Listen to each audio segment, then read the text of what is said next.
بسم اللہ الرحمن الرحیم۔ السلام علیکم ڈیئر اسٹوڈنٹس، امید کرتا ہوں آپ لوگ ٹھیک ہوں گے اور آپ کی زندگی خوشیوں کے ساتھ گزر رہی ہوگی۔ تو آئیے بڑھتے ہیں آج مزید اشعار کی تشریح کی طرف، اور یہ آج کے جو اشعار ہے اس نظم کے، تو یہ آخری اشعار ہے۔ 3 اشعار کی تشریح کرتا ہوں، اور میرے چینل کے لنکس اپنے دوستوں کے ساتھ شیئر ضرور کریں، ٹھیک ہے؟ تو بڑھتے ہیں اشعار کی تشریح کی طرف۔ پہلا شعر ہے آج کا کہ کرن چاند بہ ہے شرر سنگ میں، نشیب و فراز پس و پیش سے۔ تو کرن کے معنی ہے روشنی، چاند میں ہے سور، شرر سنگ میں۔ شرر کے معنی کیا ہے؟ شرر چنگاری کو کہتے ہیں۔ سنگ کے معنی کیا ہے؟ پتھر ہے۔ نشیب کے معنی، نشیب و فراز کے معنی ہے اوپر نیچے، پس و پیش کے معنی ہے یعنی آگے پیچھے۔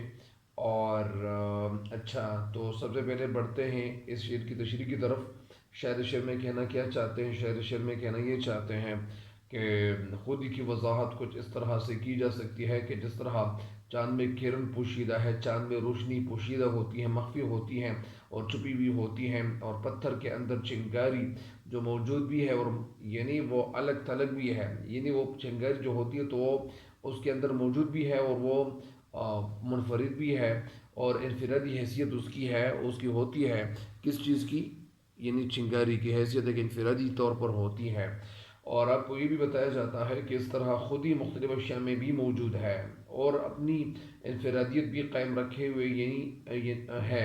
یعنی اس کا مطلب یہ ہے کہ جس طرح پتھر میں، جس طرح پتھر کی مثال دے رہے ہیں، اور جس طرح چاند کی مثال دے رہے ہیں کہ چاند وہ دن کے وقت ان کی روشنی زمین تک نہیں پہنچتی، اور پھر وہ روشنی اس کے اندر موجود ہوتی ہے، اور پتھر کے اندر پھر چنگاری موجود ہوتی ہے۔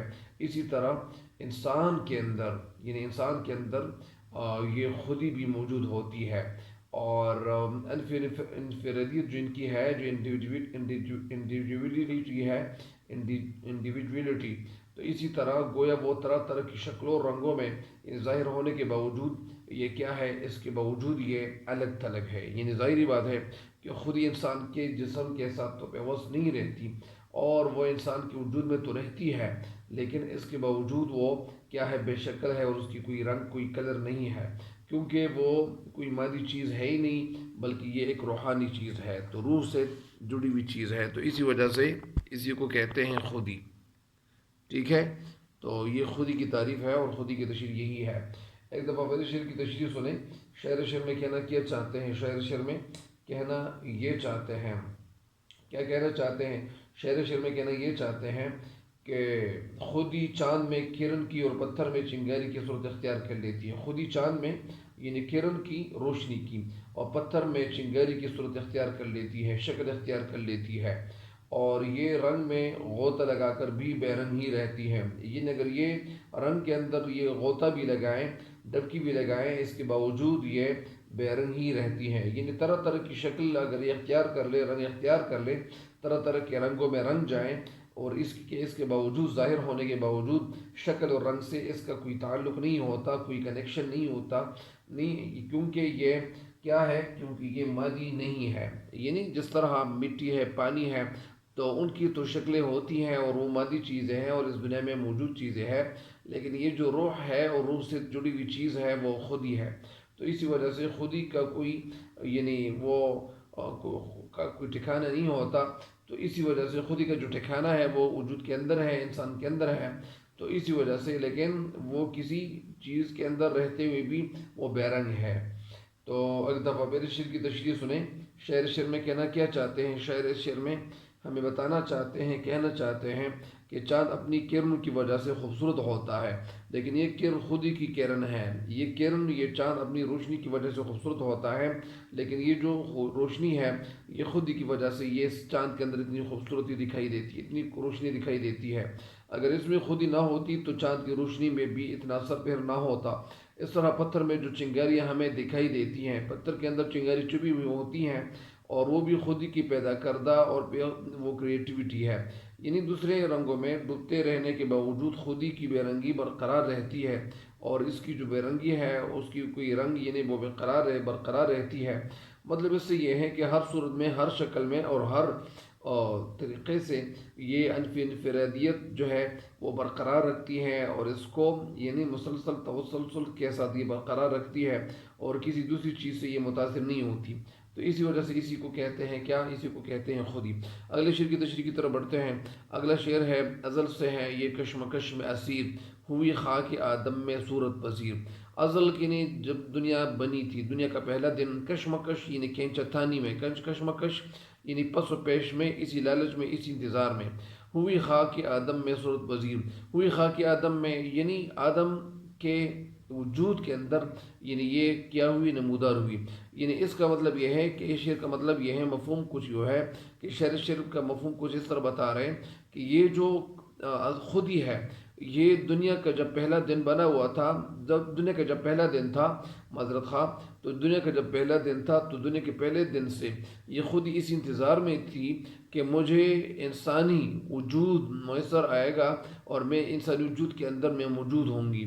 تو اسی وجہ سے وہ انتظار کی گھڑیاں ختم ہوئی، اور جیسے ہی جس خاکی یا آدم علیہ السلام آدم علیہ السلام کا جو وجود تھا، اس طرح جسم تھا، تو وہ جب بنایا گیا اللہ تعالیٰ نے، اور پھر کیا ہوا کہ وہ اسی وجود کے اندر یہ خودی نے اپنے لیے جگہ بنا لی، اور اپنا گھر اور اپنا بسیرا وہاں انہوں نے کر لیا، تو خودی نے کر لیا۔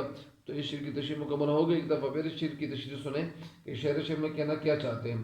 شعر میں کہنا ہم یہ چاہتے ہیں کہ خودی کے حوالے سے بتانا چاہتے ہیں کہ خودی کیا تھی، کیا نہیں تھی، اور خودی کیا کرنے جا رہی تھی۔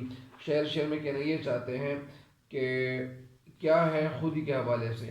خودی کے حوالے سے شعر کہتے ہیں کہ جب سے کائنات وجود میں آئی ہے، جب سے یہ دنیا وجود میں آئی ہے، جب سے یہ دنیا کی تخلیق ہوئی ہے، اسی وقت سے خودی یہ سوچ رہی تھی اور یہ انتظار کر رہی تھی کہ آخر وہ آدمی کی مٹی کی شکل میں نمودار ہو گئی، یعنی یہ آدمی کی جو مٹی تھی اسی مٹی کے اندر یہ ظاہر ہوئی، اس سے پہلے پتہ نہیں چلتا تھا، یعنی اس نے اس مٹی کی شکل اختیار کر لی جس سے آدم کو بنایا گیا۔ اس سے مطلب اور مراد کچھ اس طرح سے ہے کہ آغاز عالم ہی سے، جب دنیا نہیں بنی تھی اس وقت سے خود ترقی کی منزلیں طے کر رہی ہیں، اور آخر کار اس نے انسان کے جسم میں اپنا گھر بنا لیا، اپنا ٹھکانہ بنا لیا، اپنا بسیرا کر لیا، بنا لیا۔ مراد اور مطلب اس سے یہ ہے کہ انسان میں خودی انتہائی پختگی کی صورت میں ہے، یعنی اس کے انسان کے اندر یہ جو خودی ہے انتہائی پختگی کی صورت میں ہے، یعنی یہ پختہ ہے، یہ کچا نہیں ہے، خام نہیں ہے۔ تو ظاہری بات ہے کہ یہ خودی ایسا ہے، ایسا جذبہ ہے کہ انسان کو ایسے کام کے لیے تیار کرتی ہے کہ پھر حضرت یعنی علامہ اقبال رحمۃ اللہ کی جگہ کہتے ہیں کہ بے خطر کود پڑا آتش نمرود میں عشق، عقل تھا محو تماشائے بے بام ابھی، یا خودی کو کر بلند اتنا کہ ہر تقدیر سے پہلے۔ خودی کے معنی کیا ہے؟ خودی کے معنی ہے خود کو پہچاننا، خود شناسی، خود آگاہی، یعنی اپنے آپ کو پہچاننا، تو یہ کیا ہے؟ یہ خودی ہے۔ تو بہرحال اس شعر کی تشریح بھی مکمل ہو گئی ہے۔ آخری شعر ہے خودی کا نشیمن تیرے دل میں ہے، فلک جس طرح آنکھ کے دل میں ہے۔ خودی کے حوالے سے شاعر کہتے ہیں کہ خودی کا نشیمن جگہ تیرے دل میں ہے، یعنی جو دل کا ایک ٹکڑا ہے اے انسان، خودی کا جو ٹھکانہ ہے، جو جگہ ہے اے انسان، تیرے دل میں اس کی جگہ ہے۔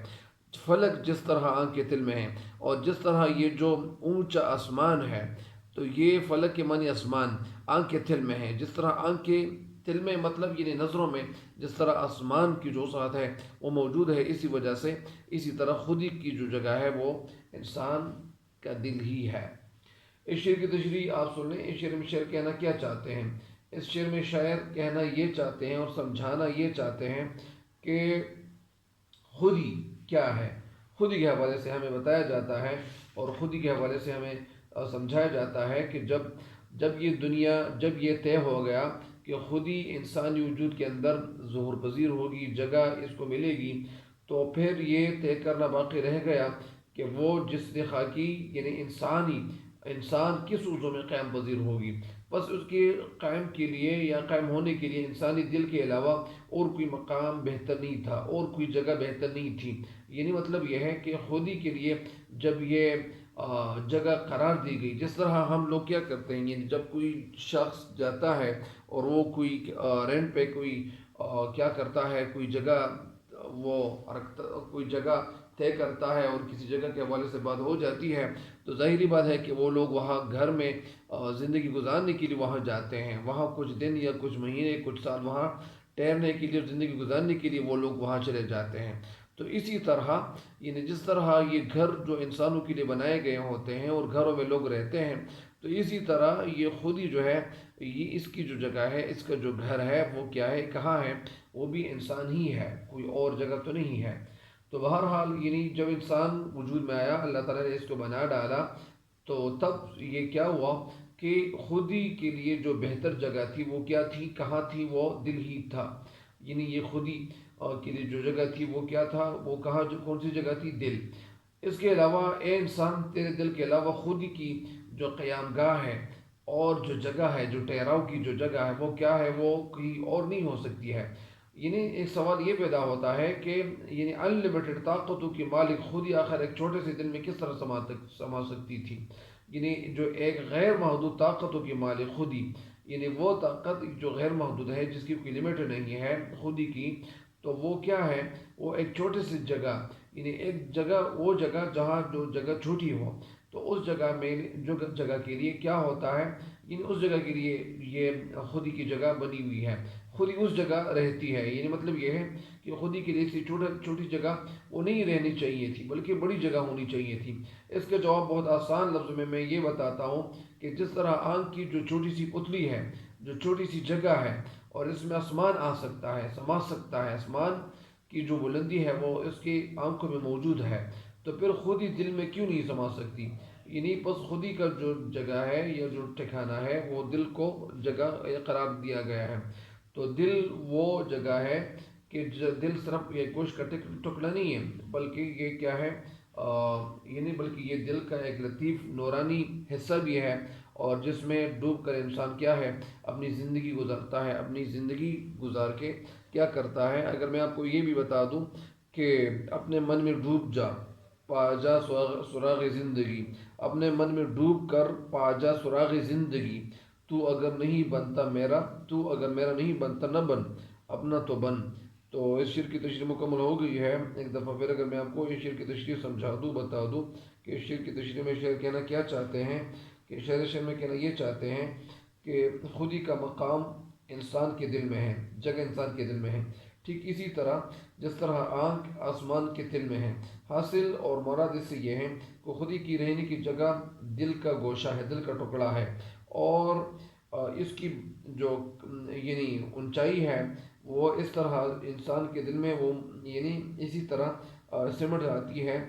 تو جس طرح آنکھ کے اتنے سے اتنی سی جگہ اس کیا آ سکتا ہے؟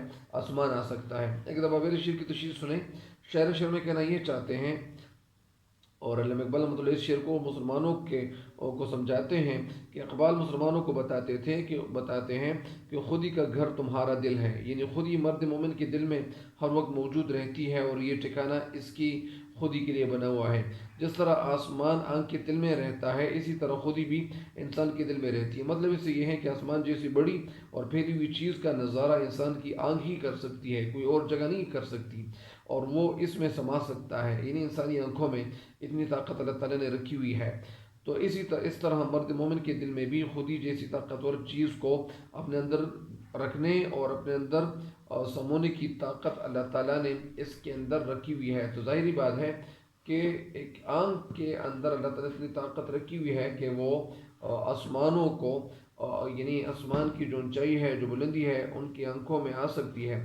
تو اسی طرح جب آنکھ کے اندر اس طرح ہو سکتا ہے، تو اسی طرح دل کے اندر کیوں نہیں ہو سکتا؟ تو اس شعر کی تشریح مکمل ہو گئی ہے۔ علامہ اقبال رحمۃ اللہ کے اشعار کی تشریح ایسی ہے کہ یہ بڑی معنی خیز اور بڑی اوساط رکھنے والے اشعار ہوتے ہیں، ان کے اندر اوساط زیادہ ہوتا ہے، تو لہٰذا ان اشعار کو سمجھانا تھوڑا سا سمجھانا تھوڑا سا مشکل اس لیے ہوتا ہے کہ اشعار کی تشریح بڑی طویل ہوتی ہیں۔ اگر اشعار کی تشریح طوالت کا شکار نہ ہو، زیادہ طویل نہ کی جائے، تو سمجھانا تھوڑا سا پھر مشکل ہو جاتا ہے۔ اسی وجہ سے طوالت سے، اور ہم طوالت سے کام اس لیے لیتے ہیں تاکہ آپ کے ذہن میں یہ تشریح سمجھ آ جائے، اور آپ کے ذہن میں بیٹھ جائے، اور آپ کے دماغ میں یہ بیٹھ جائے، اور آپ اپنے اشعار کو جب یہ اشعار اشعار کی تشریح آپ کے ذہن میں بیٹھ جائے گی انشاءاللہ، تو آپ کے لیے وہ ٹیسٹ دینا یا اس طرح ایگزام دینا وہ کوئی مشکل بات نہیں ہوگی۔ ٹھیک ہے، تب تک کے لیے میں اجازت چاہتا ہوں۔ اللہ آپ کو خوش رکھے، اللہ نگہبان۔